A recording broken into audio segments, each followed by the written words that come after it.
how my story is supposed to go. Nah, I'm gonna do my own thing. All stations, stop Spider-Man. You? What, me?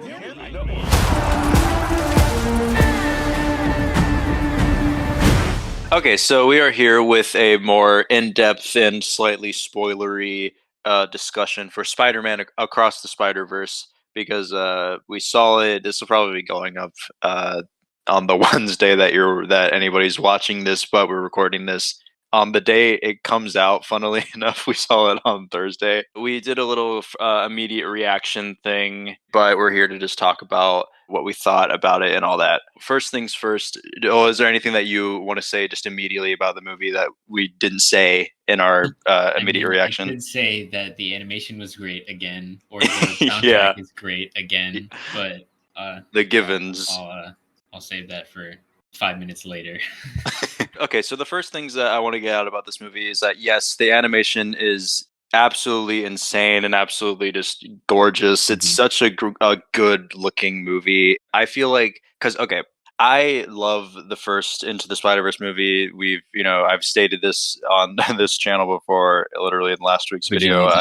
Bajillion times. I love that movie. It is in my top 3 favorite Spider-Man movies ever. The scene of Miles free falling has been my lock screen since like 2019. I love this movie, or the first movie. So there was almost a guarantee that I would like the second one, but there was also a feeling of like, I wonder if this is going to either be at the same level or be above it.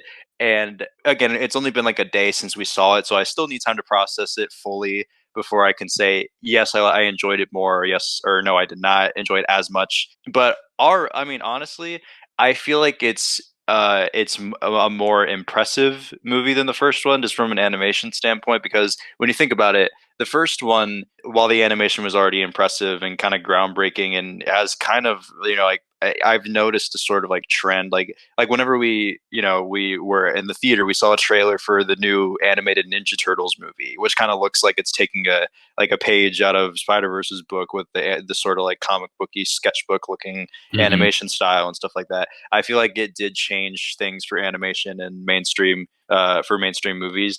And with it being more impressive, I feel like the first one, there were instances of like different animation styles all blending together, but what we saw, it was one world with a little snippets of other worlds, but for the most part, one world, one Spider-Verse, if you will, with one consistent animation style, with different Spider people coming into that universe. So, we saw like Spider-Man Noir and Penny Parker and Spider-Ham and stuff like that, but they were just like singular characters in Miles's like universe. Yeah, like which is like basically like our world, quote unquote. It's like a normal looking world. But with this one, what was crazy is that we spend a lot of time in other dimensions. So from that point of view alone, I feel like it was super impressive because we get to see a lot more of Gwen's dimension, which was really like cool to look at. Like the colors were great and it was constantly shifting and changing. I think Chris Lord and Phil Miller described it as like a mood ring, that it's constantly changing within a given scene. Yeah. And it was super cool to watch. We go to a bunch of different dimensions with different animation styles. So like already, like with it only being one day after seeing the movie, I will say I think it is more impressive than the first one in that regard, because the animation just goes crazy in this movie. I would say I like it, again, being only a day since it's come out, or not even a day. I like it more, but that could change. I could like it like evenly eventually. And I feel like to get a better idea of like what I enjoyed and what I, like some specific things, I'd have to watch it again. Also, it was like half an hour longer than the first one. Yeah, straight up like 2 hours, it felt 16. Long. Yeah, it was at a certain point.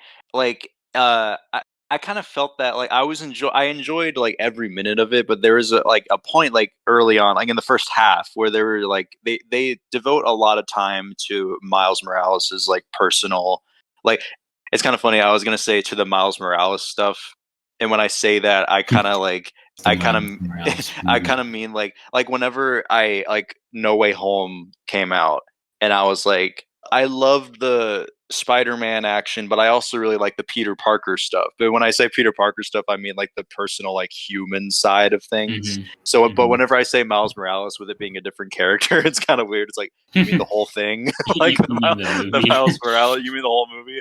But no, they spend a lot of time with Miles' like personal, this human side of things. And I kind of felt that in the first half where I was like, huh, this is like they're really developing this, which was kind of interesting. Which is another thing that I really liked about this movie is that it's so easy to like cheapen things with animation or with animated movies. Like I remember whenever the teaser trailer for the first movie came out, and I saw like Sony Pictures animation, I was like, uh-oh. I was like, we're about to get like a because keep in mind, 1 year after the Emoji Movie came out, we got a trailer for a Spider-Man movie. My point in saying that is that it's so easy to cheapen animated movies, especially like a PG like superhero movie. It's so easy to just be like to write it off as like, oh yeah, like a kid's movie.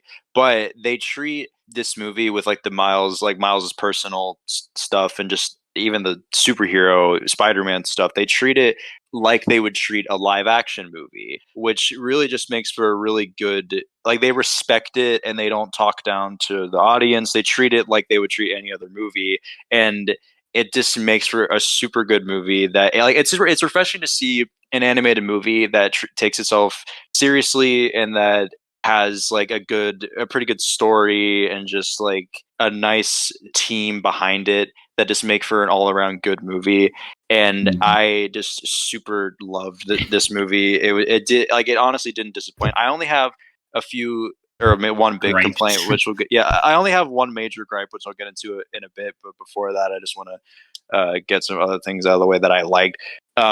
I really like how just different things they expanded on in this movie, like Gwen as a character. She gets a lot more time to shine in this, and I thought that all of her stuff was really great. She definitely has more of a focus, which again, in the first one, I feel like the main trio is, of course, like Miles, Peter, and Gwen, because, you know, you have like Noir and Penny Parker and Spider-Ham, Spider-Mulaney, but like, but like, you know, those are John Mulaney. John Mulaney, but aka Spider-Pig, aka your favorite Spider-Pig. You got a problem with cartoons?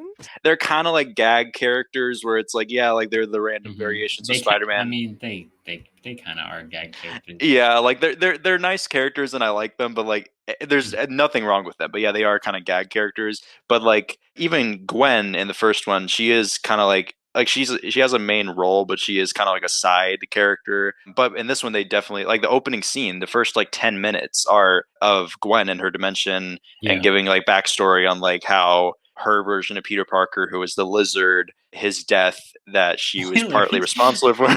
Yeah, you know, like this is a spoiler review. Dude, don't just drop that. She definitely gets expanded on way more in this movie, which I really liked. But no, what I was gonna say is that like aside from like sort of like the gag characters in the first one, I really like Spider Gwen.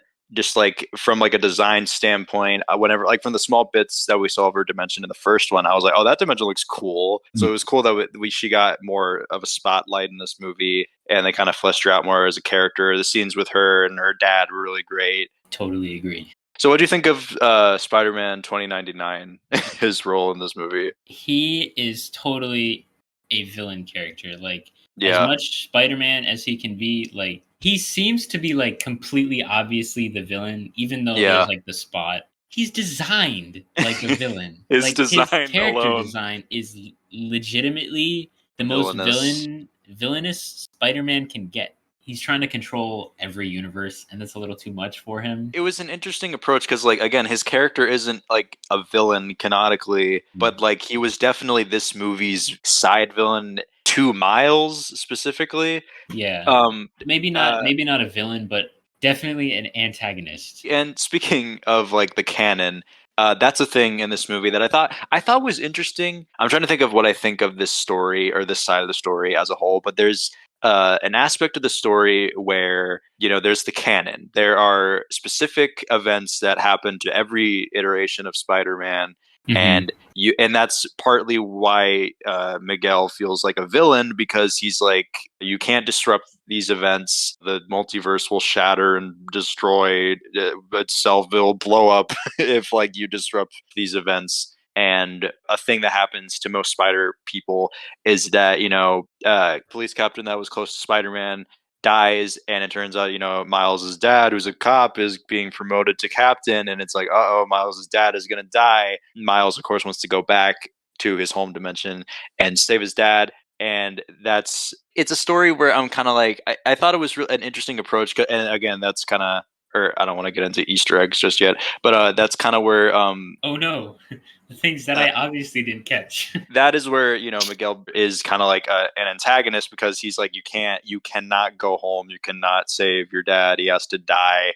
And, you know, Miles just goes full, I don't even know the right word. Nah, bro. I ain't gonna let you do that. I'm gonna do my own thing, and he just goes, nah. I'm gonna do my own thing. I'm gonna do my own thing. Turns it up to 11 and straight up evades an entire society of spider people. Best Spider-Man. Like, the fact that Miles was able to like escape and like fight not only Miguel. So there's this thing called the Canon, and then there's this other thing called plot armor. Imagine you, Miles, have this plot armor. And he goes, yeah, I'm gonna do my own thing. Is that the iconic Miles Morales quote that we'll be saying for years on end? I'm gonna do my own thing. I'm happy with it. Oh, also, another thing that popped into my head now is that Miles goes against Canon, because the spider that bit him was from another dimension. Yes, I was actually going to bring that up. Yeah, he's the original anomaly, which I thought was like, again, like that was one of those. It was like a twist where I was like, what? Like it was a moment where I was like, where I appreciated the fact that it wasn't like a cheapened like animated movie. I was like, man, this is some like deep story stuff that's going on right now. But before we get into this like ending bit, because that's honestly the last thing I want to like mention. I just feel like we should mention a couple other things. The Spot being this movie's villain, I thought, well, first of all, they reached back to the first one because he's the guy that Miles hit in the head with a bagel, which I thought was it was a pretty funny aspect of his character. Who knew that? Who knew? He was the guy. The Spot kind of gave me like Electro vibes, because like his whole deal is that like Miles, you know, when he first fights him, he's like, you're not even a villain of the week, and he's like, yes I am, and you know, I'm more than the Spider-Man. You know, it's my birthday, you're my best friend. So are you like a cow or a Dalmatian? I am the Spot. The Spot as this movie's villain, I thought it was kind of interesting, because like we were talking about with like Miguel feeling like a villain, I felt like Miguel, they had weirdly enough more of an emphasis on him as an antagonist rather than the Spot until like the ending. Well, until certain scenes, because like the Spot basically kind of shows up. I don't even know what word I'm looking for. He shows up at like important points in the movie to gain more power, and then kind of leaves for a bit, and then shows up to do the same thing, and then kind of leave. And he's kind of just there to push like the story along, I guess. Okay, I'm gonna leave off the Spot discussion here with, I'm not quite sure how I feel about him as a villain yet, and I'll pick that up in a second. Another random thing that I really just want to mention, just because what the heck, Donald Glover has like a 10-second cameo in this. That honestly, I did not even think about the fact that they could put in live action people into the animated movie because it's the Spider-Verse, but that was a genius choice by whoever came up with that. Yeah, I'm so happy they did. Not only Donald Glover as the Prowler, but also like, you know, all the other Peter Parkers or whatever. Yeah. I just remember we kind of like looked at each other like, what? like what? Is that Childish Gambino? No way. Is that Troy Barnes? Whoa. It's a really interesting idea, because literally just putting Donald Glover into this movie creates like a whole bunch of, you could say, problems, but also like, not really problems, kind of just like, is Donald Glover just straight up the Prowler in like Tom Holland like MCU MCU, Spider-Man? or And was if it? so, Was it is literally? he out of that universe now and literally just in How did he like get the here? Spider-Verse universe? And is his mind like broken at seeing all these animated characters? Like what?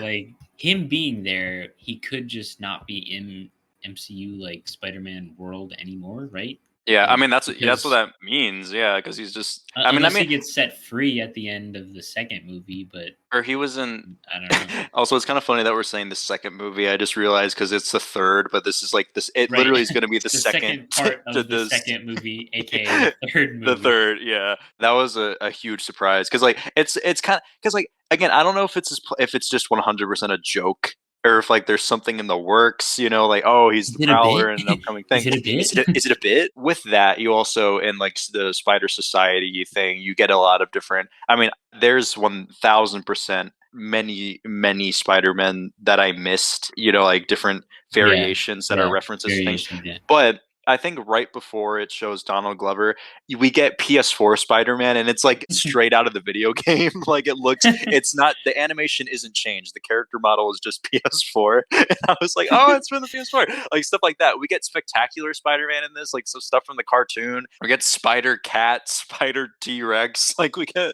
a lot of Spider people in this. Spider T-Rex. That was like the Pure just looking at you like, what? like a T-Rex. The like slow like turn of the head in the theater, like is this for real? Many Spider people, many references. One reference that I did get in the beginning that again I almost pointed to you was like, oh that blah! But in the first beginning scene where it's like Gwen's dimension and she's like auditioning for a band, or she's in a band. Before she storms out on like the drum, the band is called the Mary Janes, which I thought was kind of funny. I did miss that.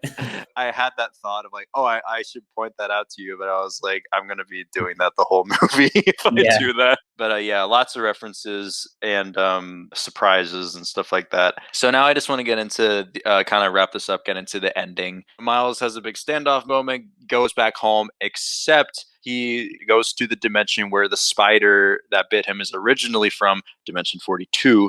And so he's in this like evil alternate dimension that I told you I thought it reminded me of Back to the Future 2, Biff's evil version of Hill Valley. Everything's on fire, and all that. Because there's no Spider-Man.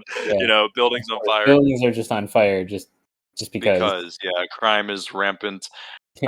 Setting buildings on fire that just keep burning is rampant. Arson is rampant. Miles is in the wrong dimension. He's in an alternate dimension where there's no Spider-Man, and so his uncle Aaron is alive, and not only is he not the Prowler, Miles in that dimension is the Prowler. Miles is like tied up on this punching bag. He's trapped in this dimension. Gwen gathers up the original gang from the first movie in addition to the new Spider people we met in this movie. The end. That's it. To be continued. One guy in our theater went, "They're trolling!" Trolling. But yeah, the end. To be continued.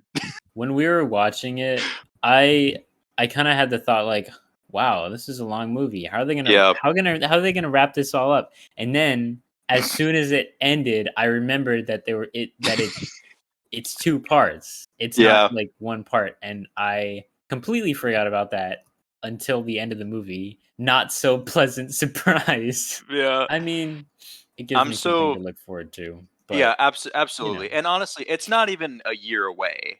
Keep in mind, it's just it's just thank seeing. Goodness. Yeah, if they made this and then had just plans on making the next one. Oh my gosh, that would hurt. I had to be so freaking mad. But honestly, it's just seeing like 2023 and then 2024 on like paper. That's like, oh, it's like a year away, but it's not even a year away. But still, even a year is not. It's not that bad. Yeah, it's just right after the ending. It leaves you wanting so much more. And honestly, my only gripe with the movie is the ending, because like again, and I had that thought, and I said this to you in the theater, where I was like, right, because it's like Gwen has like a small little monologue at the end, and it's like the shot of like all the spider people on like a house and they're jumping into a portal, which by the way, return of like, you know, I mentioned this, but return of Noir and Penny Parker and Spider-Ham. I'm excited for them in the third movie. Yeah, I know Spider Noir became a millionaire selling the Rubik's Cube. Absolutely. Selling in a world of just black and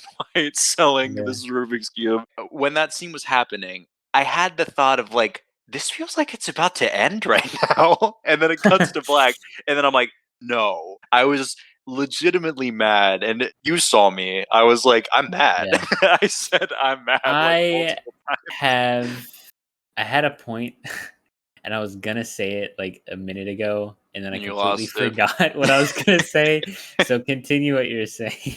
My issue with this is that on one hand, the movie was super, super good, but on the other hand, it like didn't have an ending. You know? So it's hard for me to Yeah. like to compare it to the first one. And that's what this is going back to what I was saying about the Spot, how I'm not sure how I feel about him as a villain because his like arc and his like plan hasn't been, I mean his plan has been put into motion, but like it hasn't been like concluded. So like the movie didn't really have an ending. So like afterwards, even though I super enjoyed it, I loved it, and it's honestly like one of my like this was my most anticipated movie of the year. It did not disappoint, and like having seen it, it's like one of my favorite or my favorite new release that I've seen this year. With it not having like an ending, because like it didn't resolve itself in any way, so it's hard for me to like compare it to the first one, because like the first one, you know, it has like it sets itself up for a sequel, but it has like it wraps itself up, which I completely understand Yeah. why they did that, because this is two movies, you know. Right. It's like, well, it's one movie split into two basically. That's, you know, it's difficult for me to critique it for that, because I'm like, well, yeah, it's like it's clearly like one movie that was too, like a movie that was too big for one animated release, maybe, or like just for money they wanted to just like split it into two, make it a trilogy. Money, money, But money. for money.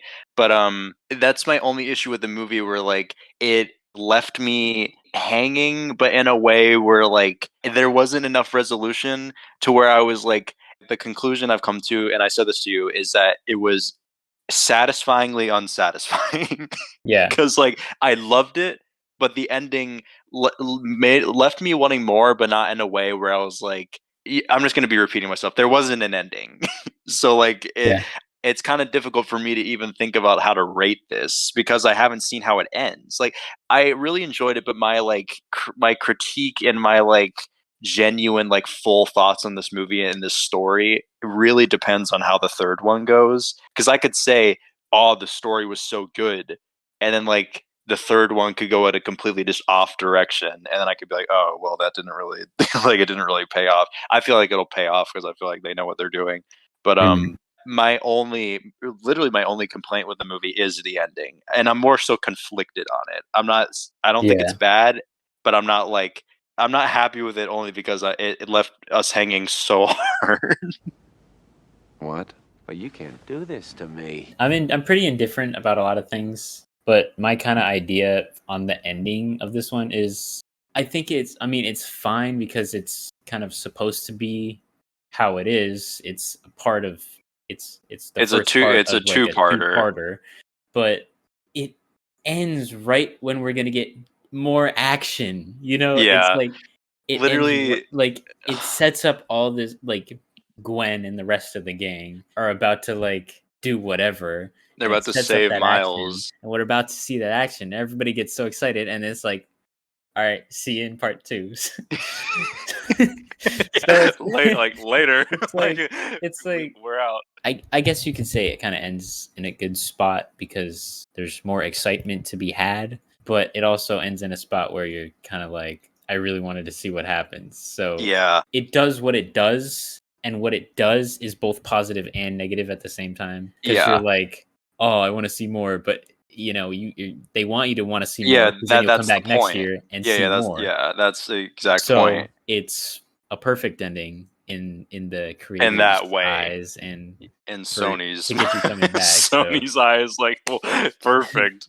They're gonna spend money. We're gonna get them back next year. Green Goblin laughs. Overall, I thought it was a great movie, and yeah, I mean, the ending, it is what it is, you know? Yeah, I like the yeah. ending because it gets me excited for the next movie.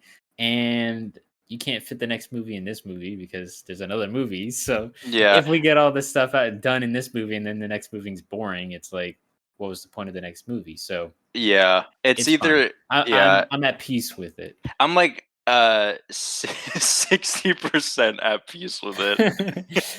Wait, So not really at wait, peace with no, it. wait. You're I kind wanna. of on the fence. I'm on the fence because the only reason The why fence is like 60% tall. yeah. I'm like the only reason I'm on the fence is because like the fact that there was no resolution for like anything, you know? Like that's the only thing cuz I get it, it ramps up and it's like okay, like to be continued, but also I feel like that's such a comic book thing, you know, like flipping the page and seeing to be continued and it's like oh my Yeah. gosh. It was mainly just that there was no resolution that is what left me conflicted because like the ending itself I'm like okay, yeah, Miles is captured, you know, Gwen has all the people from the first movie and also people from this movie, you know, going to supposedly either just go straight to get Miles or go to other dimensions and gather more spider people maybe. The way I kind of think about it is like imagine if like it feels weird to say spoilers for Infinity War, but like imagine like if Infinity War ended right after Thanos snapped, like snapped to be continued. It would be like, what? You know? Like it would be like, what happened? All that build up, Mhm. snap, white screen, the end.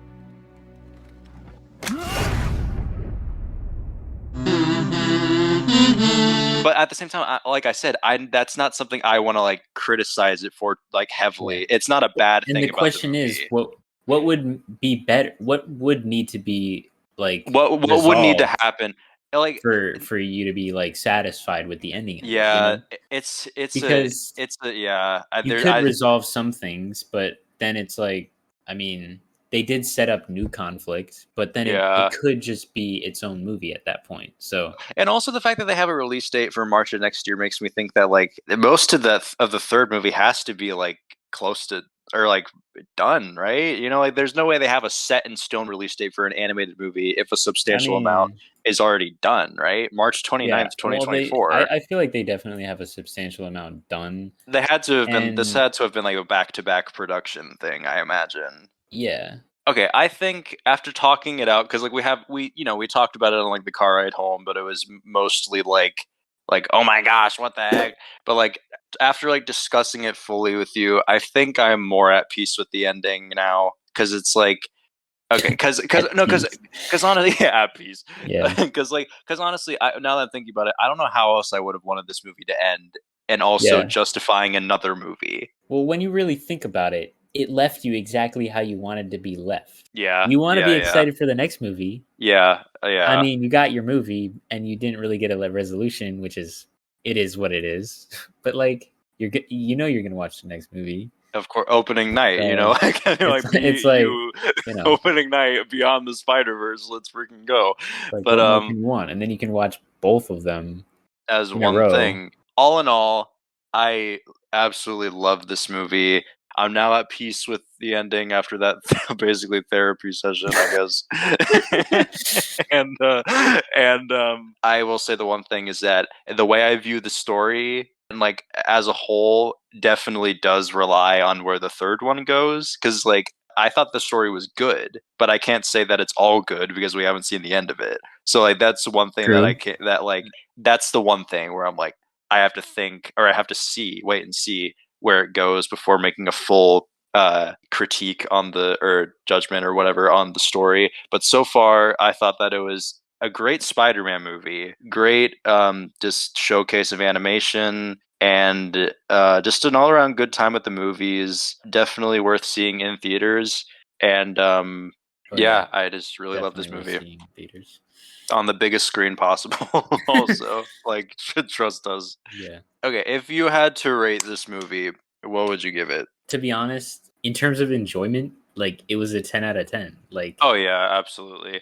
I Like was hyped and like the music was great. The yeah, animation was freaking cool. Jaw dropping. Like I can't do that. I can't. It's Go like watch who our am I? drawings Who am I video to right now. critique the music or the animation or the story or anything like that? In terms of enjoyment, I definitely say 10 out of 10. And that's Yeah, how same. that's how I feel like I rank most things in Yeah. in terms of how much I had fun. And I That- had fun. That's so, a good way to rank things. I feel like, I mean, like, you know, you can go after a movie for like logical flaws or whatever, but like I feel like a nice way to go about reviewing things and ranking things is just like, did I have a good time? Yeah, you know, 10 out of 10. I mean, if recommended. there was something absurdly just like What the dumb heck? that Yeah. I noticed, I would have been like, okay, I mean, for What this the freak was reason, I that? gave it an 8 out of 10 because like that was a little bit goofy. I had fun, so Yeah, and I would boom, also 10 out of 10. based on personal enjoyment, I'd also give it a 10 out of 10. And thinking about it, it kind of just clicked with me. The fact that I got legitimately angry at the ending when I first watched it shows that I really did care and that I Yeah. really was having a Yeah. good time. So 10 out of 10. Go see the movie. But yeah, that's all I got to say about this movie. Super enjoyed it. Mhm. Highly recommend seeing it. Yeah, hype, and it's 2 in the morning. Perfect. As usual. Over my heels, falling on my head, but all of my feels were already dead. And if I could rewind it for you, if you could remind me of what I